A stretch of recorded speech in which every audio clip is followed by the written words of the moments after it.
मेरा नाम डॉक्टर प्रेरणा गुप्ता है। मैं एक इनफर्टिलिटी और आईवीएफ स्पेशलिस्ट हूँ।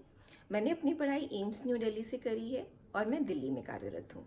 आज हम बात करेंगे कोरोना वायरस की वजह से फर्टिलिटी ट्रीटमेंट पर क्या असर पड़ रहा है। हम जानेंगे कि क्या हमें ये ट्रीटमेंट्स कराने चाहिए इस टाइम, हमें कितना वेट करना पड़ेगा और जो ये टाइम मिला है इसमें हम क्या कर सकते हैं। जैसा कि हम जानते हैं, इनफर्टिलिटी ट्रीटमेंट्स एक लॉन्ग रोड है। पेशेंट्स काफ़ी emotionally, psychologically as well as financially इसके अंदर इन्वेस्टेड होते हैं। अब उनका सब्र का बांध टूट चुका होता है, हर महीना उनको डिफ़िकल्ट लगता है, उनको जल्दी रिजल्ट्स चाहिए होते हैं। तो इस बीच में जब कोरोना वायरस आता है, जब इन्फेक्शंस रुक जाते हैं, ट्रीटमेंट्स रुक जाते हैं, तब हम क्या करें, ये सवाल मन में बार बार आता है। तो इसको समझने के लिए हमें ये समझना पड़ेगा कि कोरोना वायरस पेंडेमिक की वजह से क्या फर्टिलिटी ट्रीटमेंट्स में प्रॉब्लम आती है, क्या इनफर्टिलिटी ट्रीटमेंट्स के रिजल्ट्स कम हो जाते हैं। ऐसा बिल्कुल भी नहीं है। Fertility treatments and corona virus का अभी तक कोई भी रिलेशन नहीं पाया गया है। तो फर्टिलिटी ट्रीटमेंट्स आपके इसलिए मना करे जा रहे हैं बिकॉज ये इलेक्टिव प्रोसीजर्स हैं।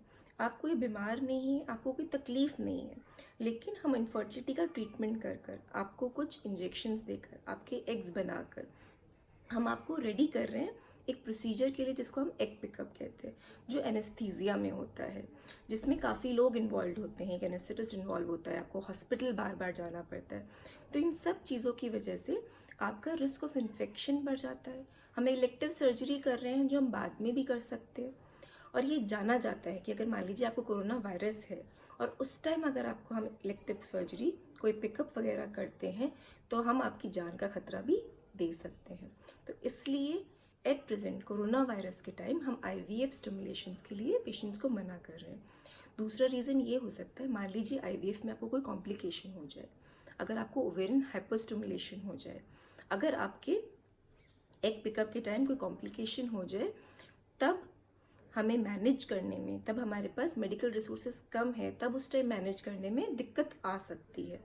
तो इसलिए इलेक्टिव प्रोसीजर्स लाइक आईवीएफ आजकल डॉक्टर्स नहीं कर रहे हैं, क्योंकि होपफुली हम 2-3 महीने में वापस से खड़े होंगे, वापस से हमें आप सर्विसेज आपको दे पाएंगे, तो तब हम अच्छे से पूरे रिसोर्सेज के साथ आपको ये सर्विसेज दे पाएँ, रादर देन अभी अर्जेंसी में काम करें।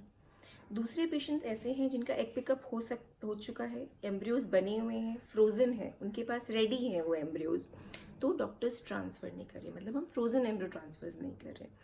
इसका बहुत ही इंपॉर्टेंट रीज़न है, कोरोना वायरस पेंडेमिक में अगर आप प्रेग्नेंट होते हैं, अगर आपका प्रेगनेंसी होता है, तो मेडिकल रिसोर्सेज हर डॉक्टर के पास विजिट्स में आप एक हॉस्पिटल में जाएंगे, आप इन्फेक्शन का आपको हो सकता है रिस्क है।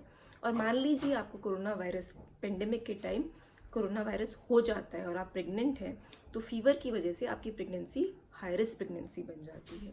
तो दैट्स वाई मोस्टली डॉक्टर्स यही कह रहे हैं कि एट दिस टाइम जब आपके देश में संक्रमण चल रहा है, इस टाइम प्रेगनेंसी अवॉइड करें तो ही बेहतर है। तो इसी वजह से हम egg pickups and frozen embryo transfer दोनों ही चीज़ों को अवॉइड कर रहे हैं। अब common fertility treatments like ovulation induction है, आईयूआईज हैं, तो ये चीज़ें भी हम इसलिए कम कर रहे हैं बिकॉज ओवुलेशन इंडक्शन में भी आपको बार बार फॉलिकुलर मॉनिटरिंग जाना पड़ता है, आईयूआई में आपको फॉलिकुलर मॉनिटरिंग के लिए आना पड़ता है, अल्ट्रासाउंड्स के लिए आना पड़ता है। तो आप लोगों से कंट्रैक्शन में आ रहे हैं, आप बेसिकली जितना सोशल डिस्टेंसिंग मेंटेन करना चाहें वो आप मेंटेन नहीं कर पाएंगे, बिकॉज आप इन ट्रीटमेंट्स के लिए जाएंगे तो चांसेस है कि आप हॉस्पिटल में जा रहे हैं, अब जो दूसरे पेशेंट जो इन्फेक्टेड हैं उनके कॉन्टैक्ट में आ सकते हैं। एंड दैट्स वाई सारे हॉस्पिटल्स आपको यही एडवाइस कर रहे हैं कि जब तक इन्फेक्शन की रेट कम नहीं हो जाती, हमारा जो ये प्लेट्यू नहीं कर जाता है, जब नंबर ऑफ केसेस जो राइज कर रहे हैं वो राइजिंग ट्रेंड में ना दिखे, तब तक आप अपने फर्टिलिटी ट्रीटमेंट्स को होल्ड ही करें तो वो बेहतर रहेगा। लेकिन इसका मतलब ये बिल्कुल भी नहीं है कि हाँ आप फर्टिलिटी ट्रीटमेंट्स को भूल सकते हैं। आप तब तक उनके बारे में पढ़ सकते हैं, समझ सकते हैं, आप डॉक्टर से वीडियो कंसल्ट कर सकते हैं। लेकिन मैं आपको ज़रूर ये कहूँगी कि जब तक ये कोरोना वायरस का पेंडेमिक चल रहा है, किसी भी फर्टिलिटी ट्रीटमेंट के लिए आप 2-3 महीने होल्ड कर लीजिए। Hopefully situation will better up in the next 2-3 months and we'll be able to give you the best treatment available. हाँ, कुछ पेशेंट जैसे कैंसर पेशेंट्स हैं जिनकी कीमोथेरेपी चलने वाली है, जिनको प्रिजर्वेशन, फर्टिलिटी प्रिजर्वेशन कराना है, उन पेशेंट्स को हम बिल्कुल भी मना नहीं करेंगे। उन पेशेंट्स को हम ज़रूर कहेंगे कि आप अपना फर्टिलिटी ट्रीटमेंट कराकर आगे अपने कैंसर ट्रीटमेंट पे जा सकते हैं। इसके अलावा सिर्फ कैंसर पेशेंट्स जिनको अपनी फर्टिलिटी प्रिजर्व करानी है, उन पेशेंट्स के अलावा किसी और पेशेंट्स को मैं ये बिल्कुल कहूँगी कि आप अभी वेट करिए।